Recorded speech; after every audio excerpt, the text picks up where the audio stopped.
காது இல்லை இந்த குழந்தைக்கு, ஒரு காதே இல்லை. இந்த காது ஒரு காது தான் இருக்குது. இந்த குழந்தை வந்து ஊமை, கத்தாது, எதுவுமே செய்யாதுங்க. இந்த குழந்தை ரோட்டில், மின்மயான ரோட்டில் படுத்திருந்தது. நான் தான் தூக்கிட்டு வந்தேன்.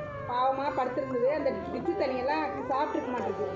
அந்த சேரு டிச்சு, அங்கே போகிற டிச்சு தண்ணியை சாப்பிட்டு படுத்திருந்தது. பாவம். கேட்டேன் பக்கத்தில், யாரும் சாப்பாடெல்லாம் வைக்கிறது இல்லை அப்படின்னு சொன்னாங்க. இங்கே பாருங்கள், ஒரு காது இவளுக்கு இல்லை, காது இல்லை, ஒரு காது தான். இவ கத்த மாட்டா, ஊமத்திறன் இருக்கிறவா.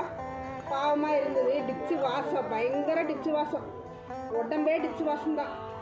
என்ன பண்ணுறது, பாவம், அது ஒரு உயிர் தான் அப்படின்னு நினச்சி எடுத்துகிட்டு வந்துட்டேங்க. வந்து இந்த பவுடரெல்லாம் போட்டு விடலாம், போட்டு கொஞ்சம் ரெடி பண்ணி விடலான்னு எடுத்துகிட்டு வந்திருக்கேன். கத்த மாட்டான், கத்துறது இல்லை. வாசம், உடம்பெல்லாம் வாசம் அடிக்கும்.